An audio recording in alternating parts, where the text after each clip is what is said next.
free education at all levels, free housing for all,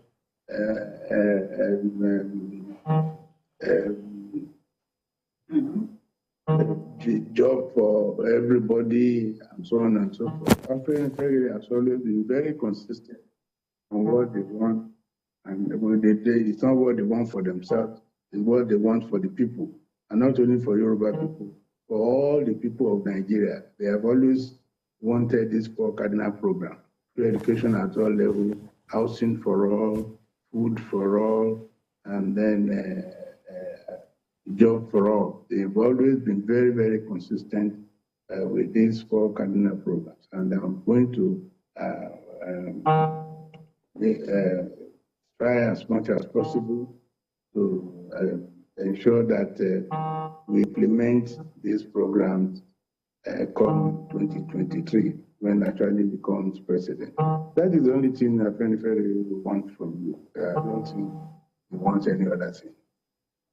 Now, you mentioned that bygone should be bygone, and how to forge ahead should be the focus as it stands.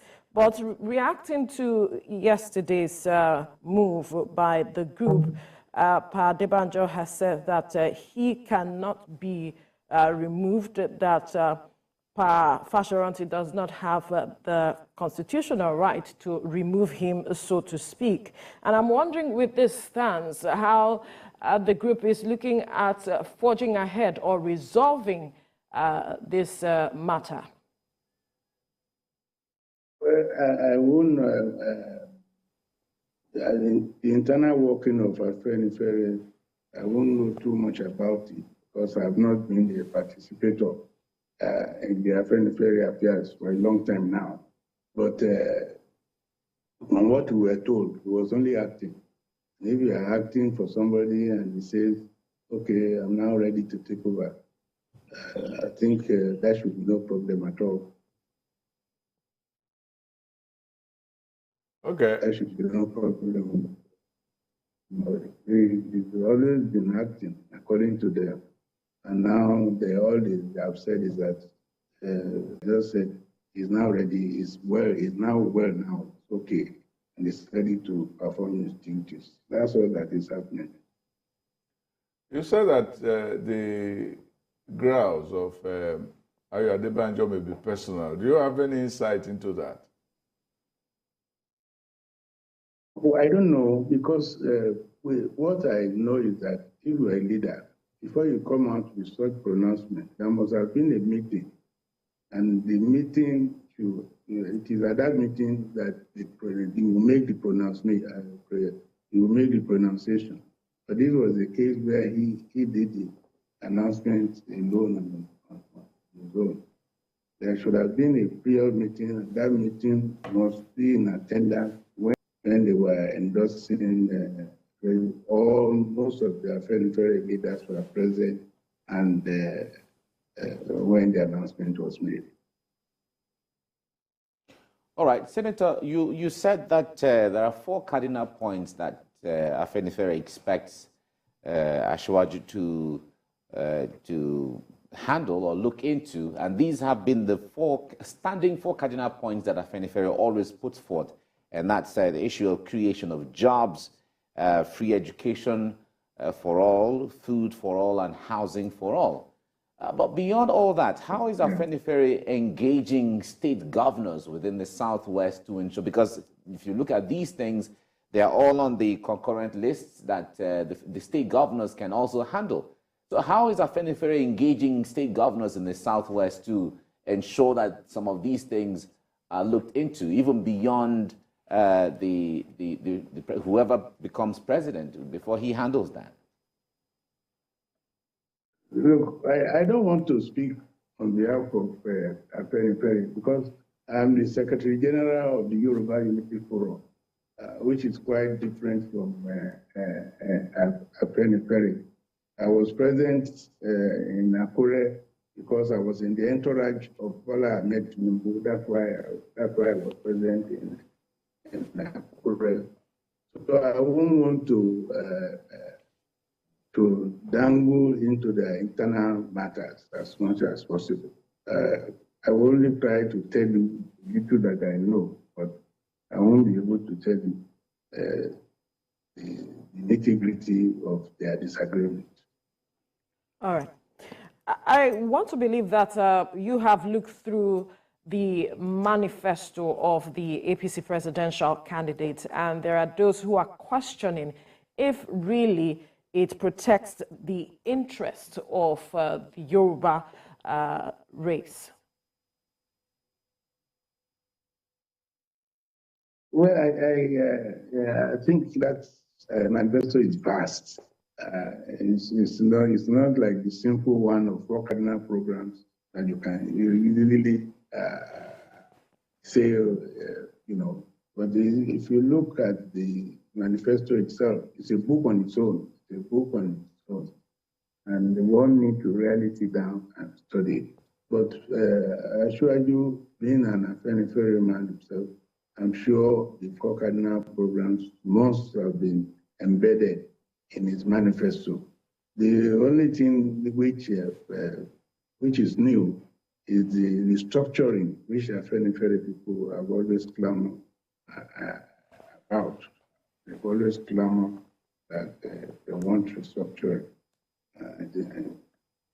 That's the only new thing that I know that Afenifere has always fought for, in addition to the 4 cardinal programs.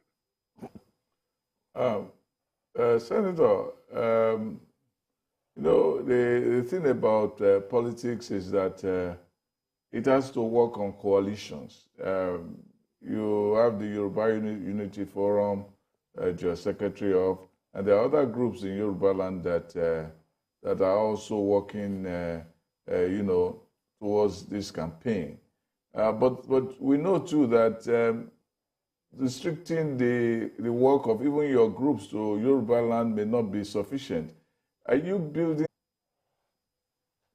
Yes, we have, there are times that most of these groups, you all come together all over the country when we have a common agenda, you know, to execute that agenda. We've done that several times. Afenifere, Ohaneze, Yoruba Unity Forum, and so on and so forth. Several times we've all come together to ask for one thing or the other, either for restructuring, either so many things. We have always come together with other groups all over the country. Yoruba Unity Forum, Afenifere, Ohaneze, Northern this, Northern that. You know, there are so many groups that are now in operation. All right, Senator, you talked about part of what Afenifere and the Yoruba people always expect and look forward to. But the idea of restructuring has generated a lot of conversation and even debate across the country at different times. Now, I wonder if the restructuring, the dimension of the restructuring that the Yoruba race holds or expects is the same kind of restructuring that every other part of Nigeria also expects. Because when the conversations come up, people talk about what dimension of restructuring, what kind of, or what area of restructuring. You know,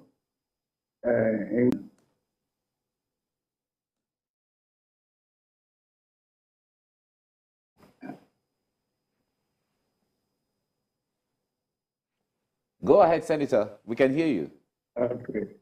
In 2014, there was this national conference where all of us, all the groups, Afenifere, Yoruba Unity Forum, all of us were assembled in one hall, and we unanimously agreed at a lot of things, restructuring and so on and so forth. I hope one day the government will look at that report of the national conference and try as much as possible to find a way to make sure that it's enacted. Once you can do that, you find that there will be peace all over the country, because all of us came together. All of us came together.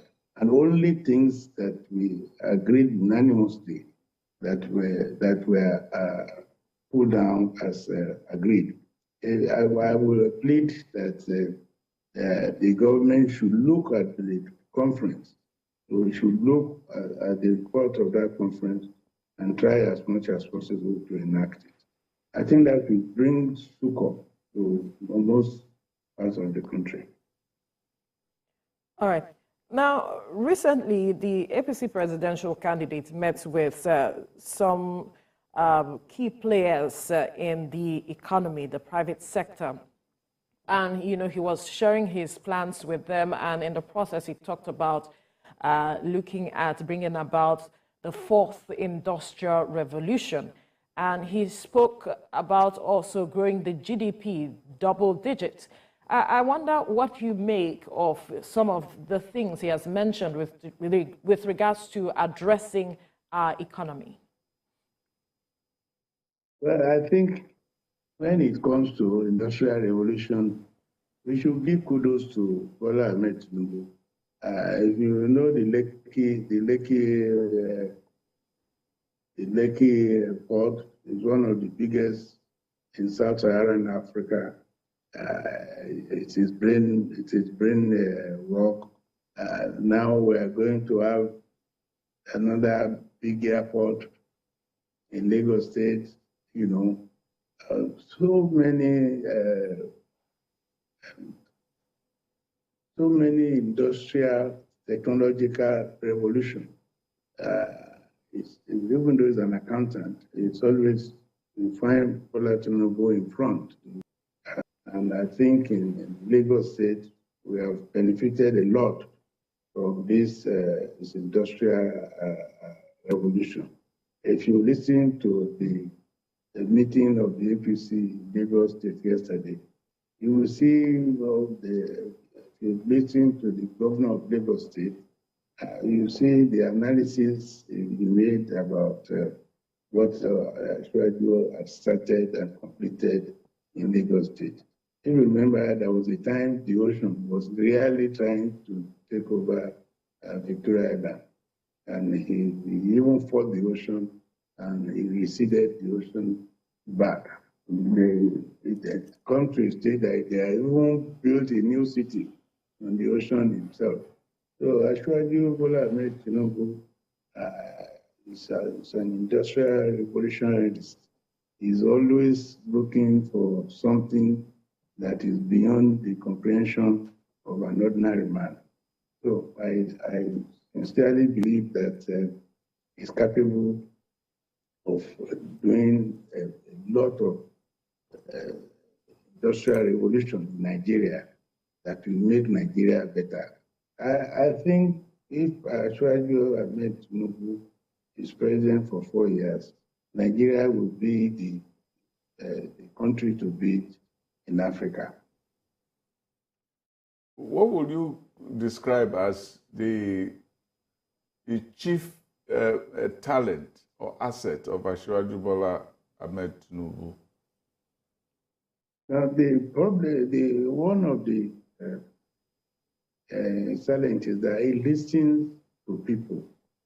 Ashwadio Bola Ahmed Tinubu can work for 16 hours, you know, behind his table, you know, listening to people and trying as much as possible to make use of what the contribution of each person is. He doesn't on his own think that he's a giant and it is what I believe in that must be done. He is always trying to put knowledgeable people around him, and then whatever the decisions they make comes out as Bola Tinubu. I think that's a very good trait for a man who wants to become a president. He listens to all, He opens his doors to all. And therefore, when he speaks,